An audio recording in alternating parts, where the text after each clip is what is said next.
Welcome to Art in Focus. This is our year in review.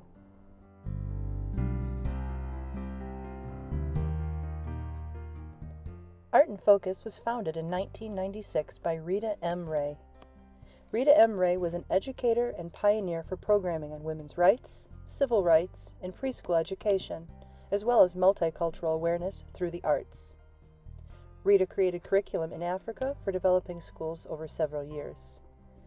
She volunteered for years with South Shore Arts, advocating for arts awareness in the visual and performing arts. Art in Focus is an exploration of the arts through film, lecture, and thoughtful dialogue.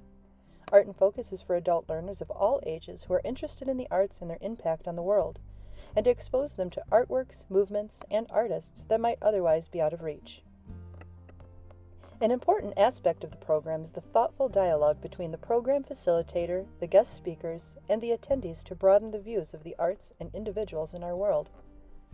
South Shore Arts' goal parallels that of the U.S. Department of Education's Learning Never Ends initiative. Art in Focus is open to the public, and thanks to generous support from the community healthcare system, it is always free.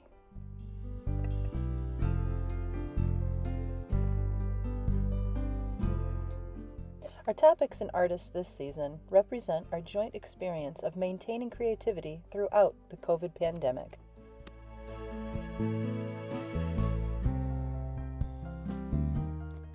Our season has included artists such as photographer and multimedia collage artist and educator Emily Casella, Forest, Field and Sky, Art Out of Nature, a BBC documentary by James Fox, manga illustration and kawaii culture with author, illustrator, and educator Fawn Simoniak, the history of children's book illustrations with Kate Humphreys of Ali Ali Oxenfree Books, the history and tradition of Christmas cookies with Phil Patempa, and dollhouse miniatures with Darren Scala of D. Thomas Fine Miniatures and HGTV.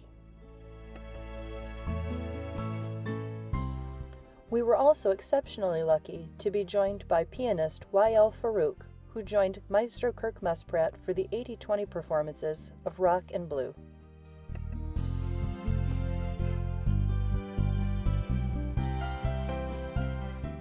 Art in Focus this session has focused on cultural similarities and differences. Themes discussed this session were about bringing the inside out and the outside in when creating our creative safe spaces during COVID-19. We've discussed how culture is things being made and created by human hands. We also have discussed the power of a creative gesture and just about art accessibility through time.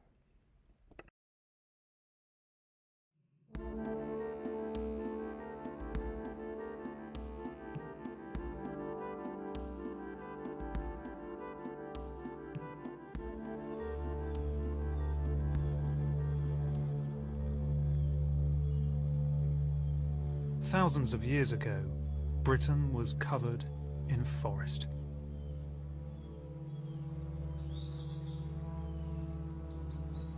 Deep, dark, primordial woodland that had grown undisturbed for thousands of years.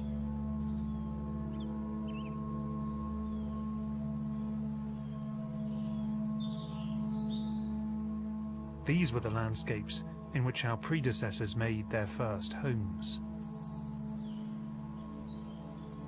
But over the centuries, we hacked our way out of the forests and built fields and pathways across the land.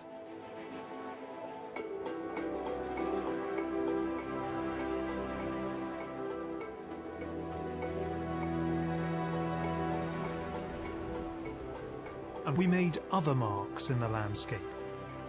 We made things of beauty. And in doing so, turn nature into culture. Now I can do something as simple as make a small stone circle on the beach here. Now, I'll admit it's not exactly Stonehenge, but it is a cultural act. It couldn't have happened without a human hand.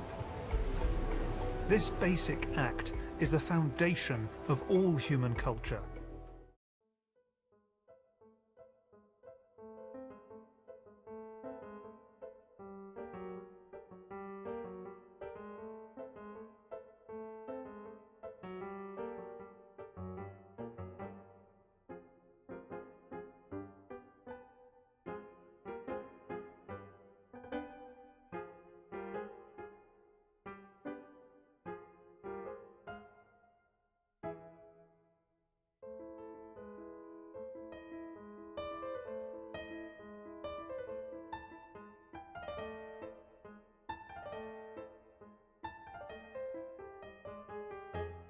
this was my BFA show, and at that time I was exploring this idea of like mental consequences and mental psyches that television and like the outside worlds create inside of people. And so these I set up this kind of living room scene, and throughout it you would go around and like investigate each piece, and that's something that I've continued to do. I like the interactiveness of ceramics. I'm not a pottery person, but I use the sculptures as a vessel to tell stories as well as talk about social issues.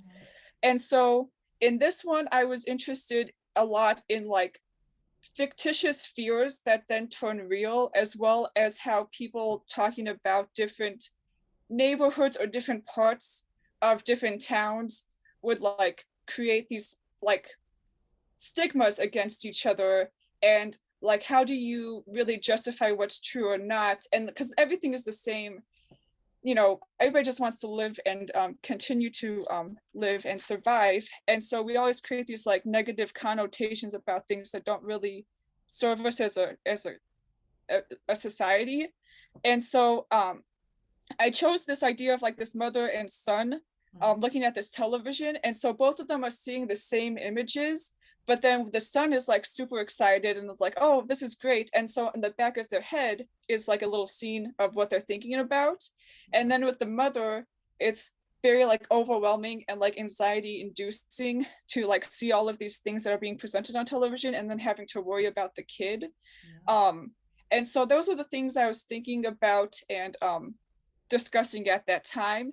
And this was really mostly about television, which as we'll see, I switched to like social media as we go along, but it's always like this isolation of like being in your house versus what the outside world was conveying, or how you felt about the outside world versus the inside world. So let's specify too. I'm sorry, let's specify too. I didn't realize this, but a lot of your pieces, people would have to see these in person, of course, to really fully appreciate them, but the back of their heads are hollow, right? Yeah. You can see Yeah, them it's from the other hollow, and side. then there's images inside. Yeah, it is. And that's something that I'm really striving for, is this idea of people coming towards something and then like learning about it that way, Very which we'll discuss interactive. more like as we get into my my later works. But that this is where like this idea of that started from.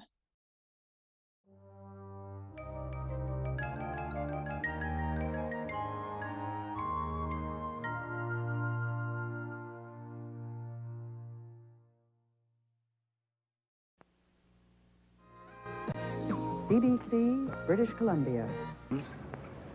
One shows how things were 100 years ago, and another shows how things were 200 years ago, and a third how things were 300 years ago. And it was interesting to see the difference. The things that were around 1 and 2 and 300 years ago. Old things are interesting. There's that big old boot. Now look up. Way up. And we're on our way to the castle. I'll hurry over first and go in the back door so I can let the drawbridge down and open the big front doors for you. Are you ready? Here's my castle.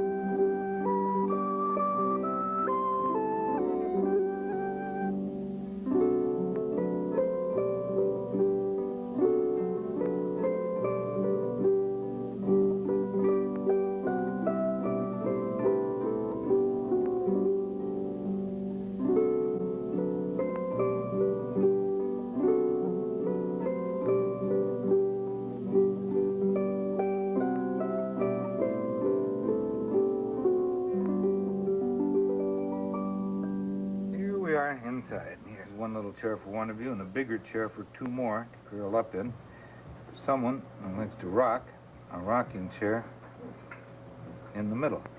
There. Now. So I've always been just fascinated by tiny things. In fact, Mr. Rogers' Neighborhood is probably one of my earliest inspirations. He had that neighborhood of make-believe that he traveled to and everything there was tiny, but actually the real thrill was when he went into his kitchen before he went into the neighborhood of make-believe, and he had all of the models of the structures in the neighborhood of make-believe on shelves in his kitchen. And he would go in there, and you always knew you were going to the neighborhood of make-believe when he would go first pull those models off the shelf. And then that's what excited me most, were those tiny models of all of the structures in the neighborhood of make-believe. So that was my earliest, I think, inspiration. And the miniature version of the trolley, which I think he once showed on one of his shows. So always been fascinated by miniatures. And ultimately I made it my business because I have this background in marketing. And at one point I decided to leave that corporate life and sort of follow my passion. So I started selling miniatures, making miniatures, of course. But ultimately what I do today is I work with collectors who have collections that are, ultimately looking for homes. I call them happy homes for their collections. And so I work with collectors, I work with, estates to, find homes for their miniatures. There is something so precious about miniatures, not just because of their size. And one of the themes throughout the artwork that I make, and Darren knows this too, because he and I was through Facebook, I think, when I was just getting started with wild hair miniatures. And for some reason, I really dug into the fake food aspect of it. And so my past guest, Phil Patempa, who we talked about the specialness of baking holiday cookies and giving gifts, for me, the creating these small bits of these plates of food and these items makes it even sort of like, even you're almost kind of sealing a memory on that plate. Yeah, So yeah.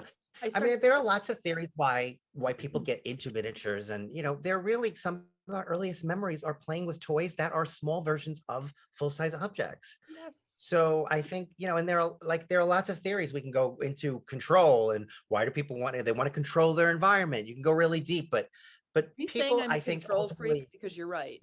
no, but people are charmed by miniatures, and I think in some ways they help really super focus us, and to drown out all of the noise and let us see just the tiny object. And I think I think as humans we want to be taken away from all of the noise in our head. So even as makers, I think we tend to sort of, it takes us away from ourselves. So we're sort of focused on these tiny little objects and making them so perfect. So lots of reasons why we love miniatures. I think there are lots of reasons why, we tend to want to make miniatures if we're artists. And then to your point about food, I mean, I think we choose things that really are relevant to us, and nothing is more relevant than food. Like,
About gingerbread, I also learned kind of an interesting tradition that anybody can try this year or at any time. Anytime you have a ginger cookie, but in particular and I'm hoping I pronounced this correctly tonight, the peppercorn?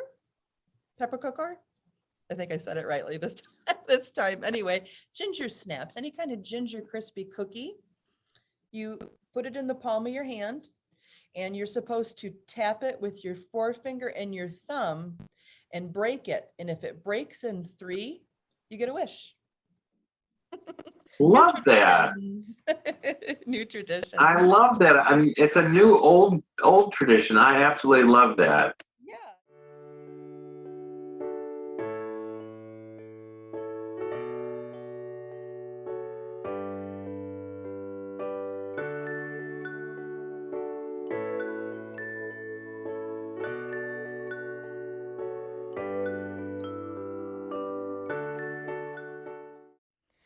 And I wanted to talk about little golden books because little golden books, I think, are something that most people know, have had access to, have given as a gift, have used themselves. They're iconic. And little golden books, they started in 1942, and it was seen kind of out of a need for children to have access to books that were cheap, durable, vibrant, and available to everyone. They were level appropriate. They were books that you could read to your child, but also they could read back to you. They were books that were for the first time available in grocery stores and were at a price that I believe at that time 25 cents that most middle income families could afford. Let's see, do you have a lot of these when you were little? Were these part of your collection? For sure. Yeah. And I also will add that that's also a period when people were understanding the importance of early literacy, how important getting your kid to read at a very young age was. And I think too, part of that, not just reading to kids, but having them read back to you is so important a little bit. So this is just a really brief timeline and it starts in 1942. And I just wanted to give you a little history because we all have seen these books. I'm sure we all still might have some for our families, if not just to keep them because you love them. But it's kind of just a simple little run through. So in 1942, they started at 25 cents. And within the first 5 months, they had already entered their third printing of, let's see, I think it was the Pokey Little Puppy. And within that small amount of time, 1.5 million copies were already sold.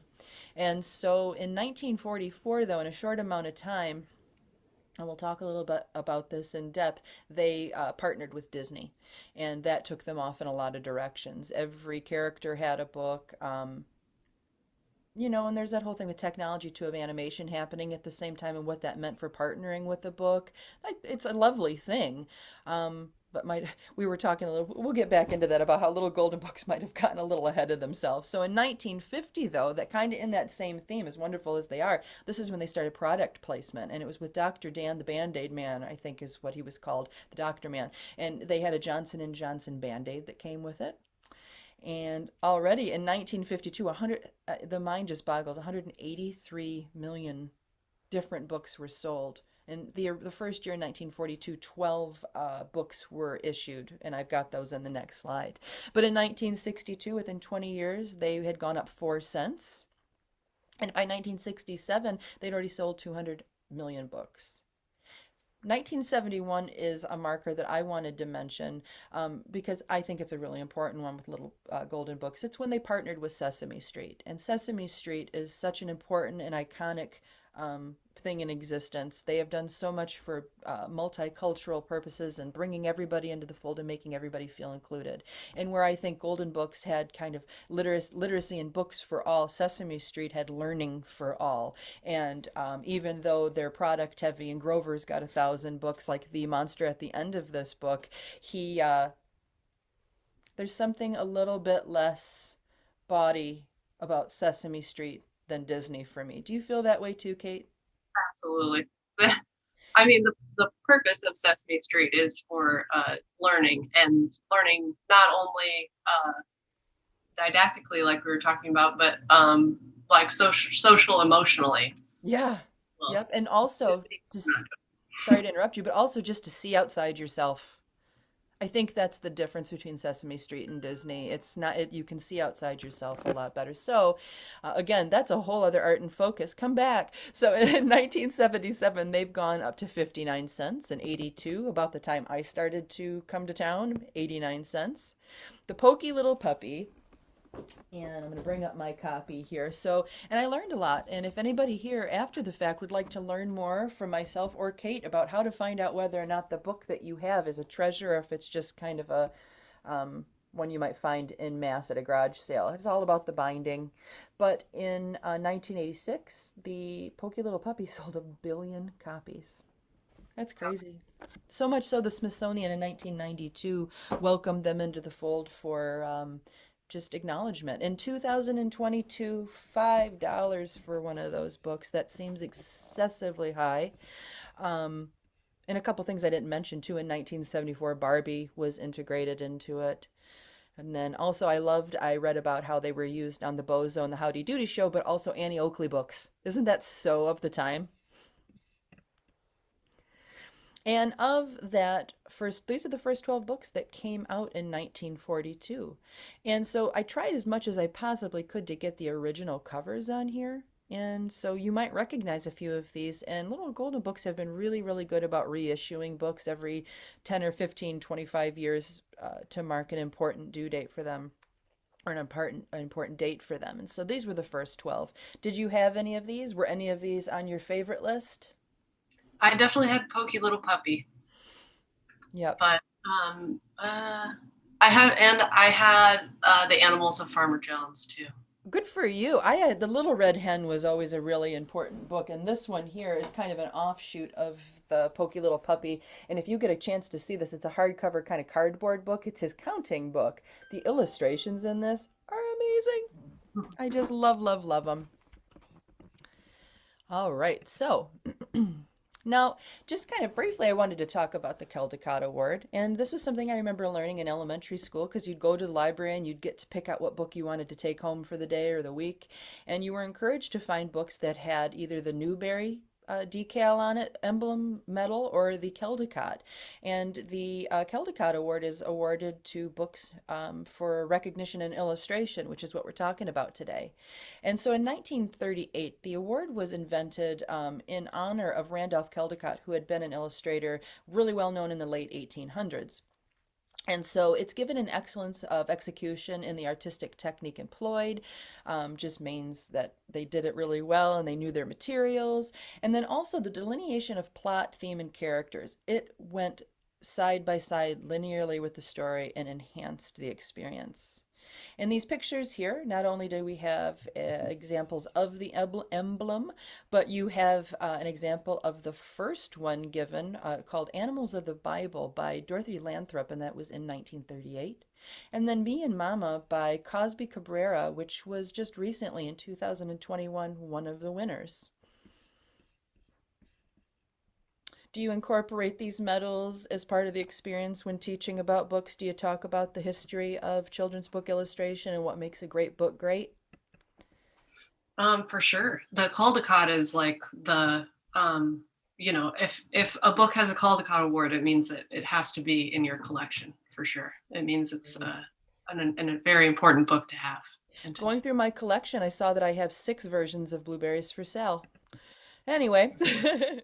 This right here is just a taste of my personal collection. And what I was going to mention a minute ago but held off on is, so I had gone away to college. I came back and my grandma said something to the effect of go downstairs and there's a box down there. And when I brought it back up, she had kept 99% of every book I'd ever had. And the ones that I didn't get to keep, I've collected over the years to kind of complete my collection.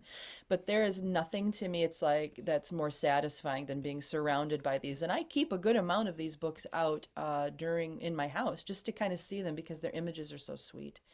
And these were the ones that are on my personal collection and favorites. Maybe you guys have seen these too. Didn't even realize that my Big Honey Hunt was the first Berenstain Bears book. And also, for Kate, I really wish you were here right now because I know you also love Richard Scarry. Let me tell you what, the scratch and sniffs, you can still get in there and really, kind of like Band-Aids, oranges. quite small. Just Supposed like to smell. childhood. And so here we go. I wanted to have a moment for Kate to talk about this. I love this image so much. And I had asked her what some of her earliest memories about children's book illustration and the importance of those were to her. And so this, take it from here. Sure. Yeah. So my granddad was an artist when I was a kid, not professionally. He was a dentist professionally, but he would paint and he loved writing letters to me in calligraphy pens. So he, one year for Christmas or birthday, some gift giving holiday, he gave me a set of professional artist calligraphy pens. And I remember using them to recreate Beatrix Potter illustrations. For whatever reason, those were the ones I felt most drawn to and wanted to draw in my notebook. So that's definitely my earliest memory of children's illustration are these characters. There's something really refined and sweet about these pictures. And you had mentioned when you had wrote me an email about just a goose in a bonnet. Mm-hmm. Yeah. Yeah, and I think that because the line work is so obvious, is so you can see where the line ends. It's not watercolor or something. I think that that's what drew me to it. It was like, oh, I can see the line. I could recreate that. I can see where the line goes. That's what I mean. And if you, as somebody who teaches children how to draw, I always break things down into everything's a line, everything's a simple shape, and in its simplicity, it's just really excellent.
It's called The Yawn. And I enjoyed learning about this because not only did that make sense to me, I like to learn about the physicality of the way that the mouth has to fit around the reed to be able to make that yawning kind of open sound. And you can actually see that in the gentleman who's playing that. He almost has to relax his mouth in a way that allows him to either push in or breathe out air. It's pretty cool.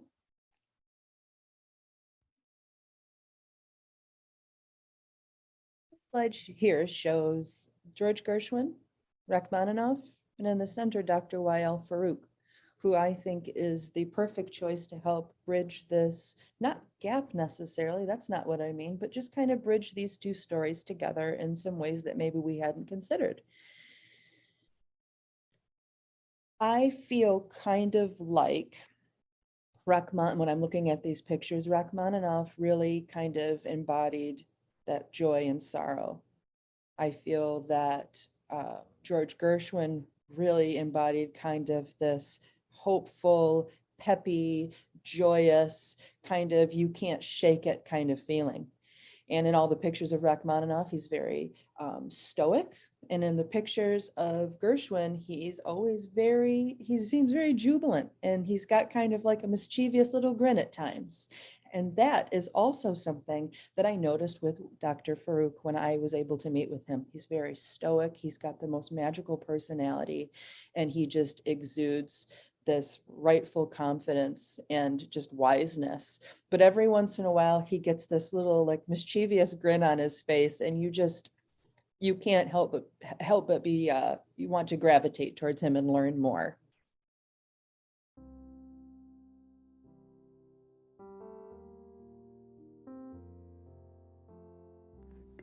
You know, it's different than color or even words because everything in music is about perspective and where that one note comes in and what surrounds it. The value of notes in music is really meaningless as long as it stands on its own. If it stands absolutely on its own, it's just like having logs of wood. But from these 12 logs of wood, you can make castles, palaces, cabins, cottages, you know, tree houses. So I don't know if I think there is one note on its own or one particular sound on its own that gives me that joy. I can tell you, for example, the sound of the ocean is the absolute, you know, favorite of mine, or a lion's roar of that. Yeah, so you know what I mean? But these are not just one notes, and they have kind of a concept and kind of a canvas that they are part on. But I cannot say that 1 decibel of the ocean's wave, if I can only hear that 1 decibel or that one particular pitch, that will do it for me. I don't think so.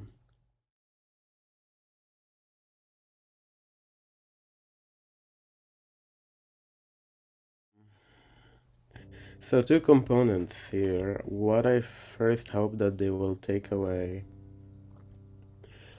I think part of the enjoyment and the experience, and enjoyment here as good as word as that, it doesn't really do justice to what I think of a musical experience.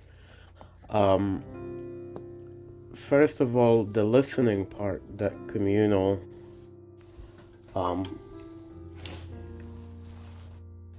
partaking in that happening in that experience, that's a big part of why people still come to live performances rather than just records, rather than just even virtual concerts. There is a dire need, culturally, personally, emotionally, across all humanities, I think, to be in the presence of something great and something comforting, something that communicates on the highest level of emotion.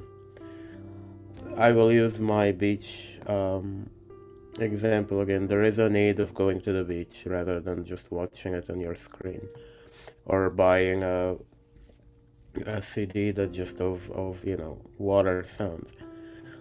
Um, so what I hope that they take out of that is to really listen and just to be there, to be present, because that does something that is really hard to explain. Because music, and this is not my quote, many greater people than I said that, including Beethoven, music starts where words end. So you cannot really explain that deeply, but it's a very moving, deep, religious, transforming experience. And especially when they come listen to me, I hope that they also see how much I love music and how much I am serious about music. And also they see that I play this piece, whether it's Gershwin or Bach or Rachmaninoff, but there is my vision about it. Here is what I have to say about this piece. It's not that I am an authority of any kind on any piece. I don't think really anyone is at that point, but music is greater than just saying, okay, here is one way to do it, and you only do it this way. It's just like, you know, it's inexhaustible, just like a great Shakespeare play. You cannot say, okay, there is only this one product, and you always follow it, this production, you have the same costumes, use the same gestures, same makeup, and that's it, we're done. for the end, right? It doesn't work that way. But lastly, I would say, and this has nothing really to do with me at all, it has to do with the power of music. There are people who wrote me and wrote Kirk after a couple of events we did together. I think the 5 Beethoven concertos in one evening. And many of those people were on both ends of the spectrum. They were either music professionals, college professors in music, or not musicians at all, just regular audience who love music. And people would say this is, it was a life-changing experience, was transformative, was a microcosm of the universe, hearing all those 5 great pieces back to back to back. And it, again, it has nothing to do with me, it has nothing to do with the machine, thing to do mostly with the people as well, as long as we are all in the same thing. It's like a what is that called? I'm blanking on the word. When the Earth, Sun, and Moon line up. Oh, like an eclipse? An eclipse. Thank you. When all on the same line, and the performer, the listener, and of course the quality of music, when all of this on the same line, no, you don't need anything else. And nobody at that time of all 3 components has a feeling of time, this is too long or this is too short. It can be a short piece, but it gives you that rush, or it can be a long piece, but if it's not done well or you're not recipient of it, it will feel like eternity, or it could be the opposite. It could be a 5-minute piece that will feel like, okay, I need to jump out of a window right now. So it's unexplainable, but the one thing for certain, and the one thing we can explain, that we all really need it, both performers and audience. And there is a huge difference between just playing in a studio or playing in one's home and playing for an audience, because then that communal is like, if you ask most of great actors what is their favorite medium, they will tell you the theater, even though it's more vulnerable, more naked, especially when it comes to mistakes. They're very noticeable. Memory slips. Yeah. Mishaps, hiccups. But because there is a live audience there is that chemistry that happens that doesn't exist anywhere. Thank you to each and every guest artist who joined us this season. On Monday, May 16th at 10 a.m., we will have a virtual program of Art in Focus, which will feature the 48th Annual Tri-County Junior-Senior Art Exhibition, currently on view at South Shore Arts. We also will be talking about our first in-person Art in Focus to happen on Monday, June 24th at 11 a.m. in the South Shore Arts Gallery space. This Art in Focus will be our first in-person event, and it will feature the upcoming exhibit in the gallery called Nature Lovers.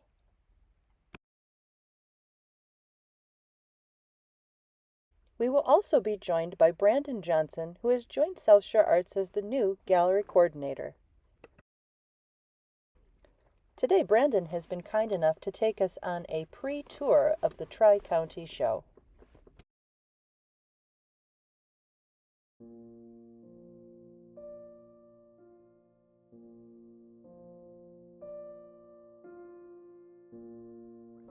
Hi, my name is Brandon Johnson. I am the new gallery coordinator for South Shore Arts. My goals for the gallery are at the moment to maintain it to the standard that it has always been, has coming in new, and I would also like to establish almost a seamless relationship between the artist and the gallery so that they never feel stressed out about having to exhibit, that everything that needs to be taken care of is handled in a timely manner. Oh, I love it. Hi, this is our Tri-County exhibit. We do this once a year annually this is our 48th year. We represent the Porter, LaPorte, and Lake counties in Indiana. We also feature South Suburban Cook County from Illinois. This year we have 18 high schools, 4 middle schools with over 500 pieces in the show. Each year there is a large award ceremony in which every high school and middle school receives awards from our various donors and patrons of the arts.